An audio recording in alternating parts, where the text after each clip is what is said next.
Dr. William Fithian, as a wedding present to his fourth wife, Josephine Culbertson Black, built the Fithian Home between the years of 1851 and 1855.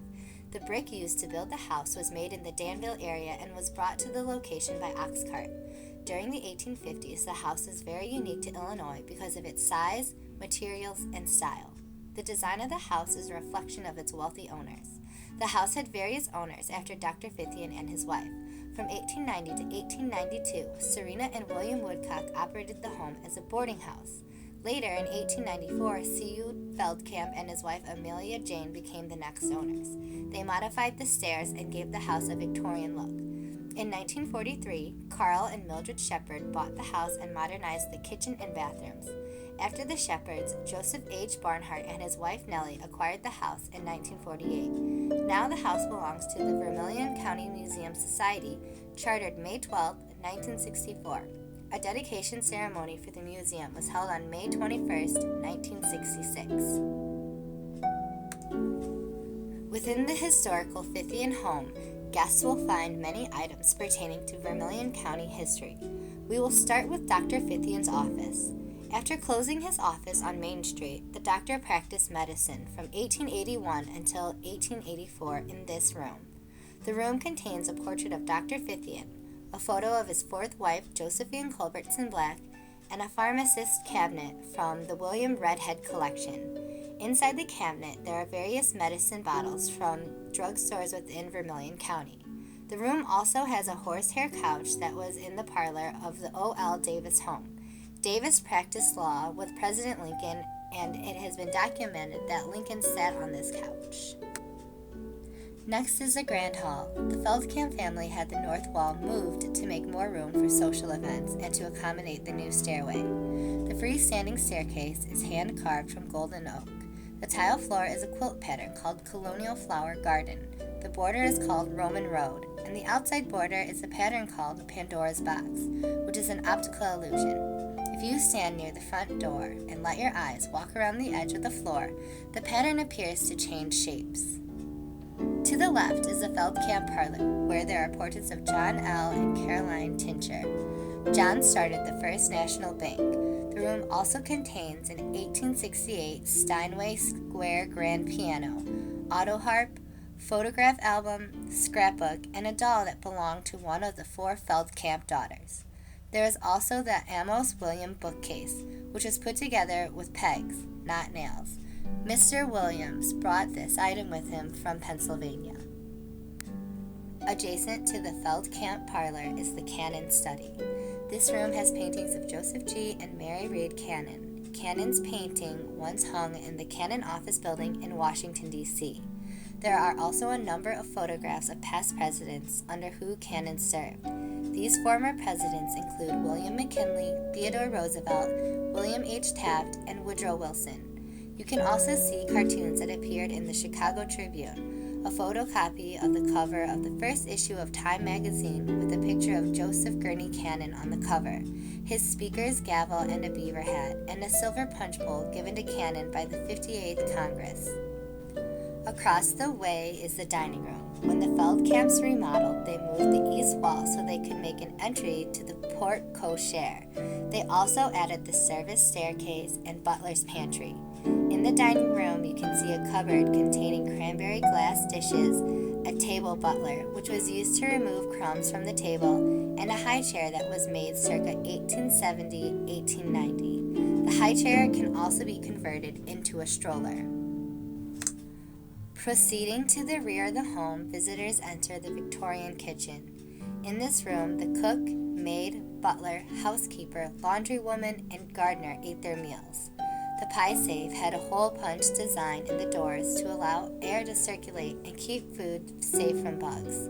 You can also see the cook stove, which used wood or coal for fuel. The stove was an important part of the early American home because the reservoir on the right side provided the family with hot water.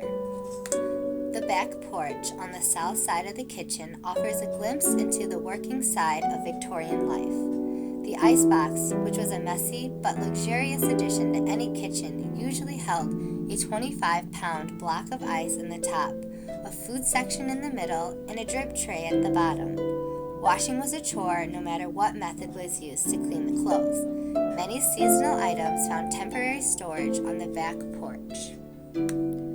Now we go upstairs to the Georgetown room. George and Sophia Holloway ran a general store in Georgetown, Illinois. George was nicknamed Cap due to having served as captain of the 125th Illinois Volunteer Regiment during the Civil War. Their daughter Rose married John R. Thompson. John R. was born on the Lincoln Post Farm south of Fithian. John and Rose founded the Thompson Restaurants, which grew to be a chain of over 100 restaurants in the United States and Canada. Their first restaurant opened in 1893 during the Columbian World's Fair in Chicago. The room contains a portrait of John R. Thompson above the mantel, as well as trunks that belonged to the Holloways, and a bed and dresser given to John R. and Rose by the Holloways as a wedding present. Unique hair jewelry made with Sophia's hair, as well as normal bedroom toilet article, are also on display.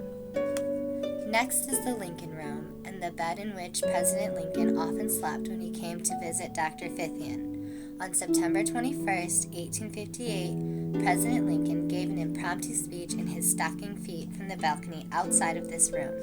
He was traveling from Charleston to Bloomington, Illinois, and was between debates on the subject of slavery with Stephen A. Douglas.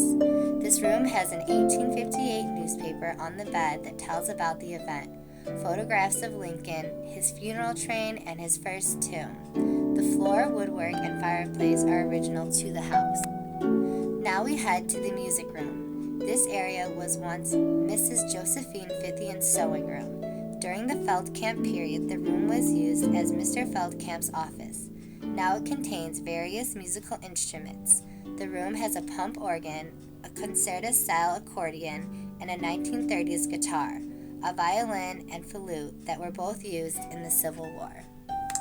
Adjacent to the music room is the Breedhoff Schutz room.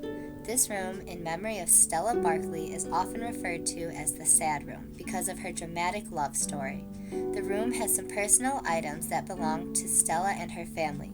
These include the hat, gloves, and shoes bought for Stella's wedding. A stereoscope with a photograph of Stella's monument in Spring Hill Cemetery is on exhibit. The room also commemorates the Schutz sisters, Frances and Bernice, who were great-granddaughters of Dr. Asa Palmer, one of Vermilion County's first physicians.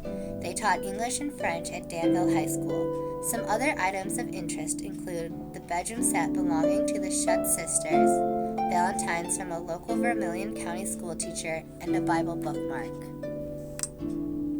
Next door is the child and nanny's room, or the nursery. This is where the children spend most of their time. Often a nanny would stay with one family for her whole working life, looking after several generations of children. The nanny usually slept in the nursery with the children. Some items of interest include a child's bed with a matching dresser, a high chair, a doll buggy, toys, and a gravity flow hot water tank in the closet. The last room is the maid's room.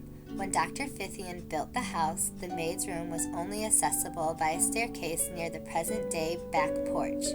It did not contain a fireplace, but a warm morning stove to heat the room. Often, a visiting seamstress would share the room with the maid during her stay. The room holds a cast iron tread sewing machine and a Victorian hair wreath. The Fithian Home showcases rich history of Vermilion County, as well as many local historical artifacts. We hope you enjoyed the tour.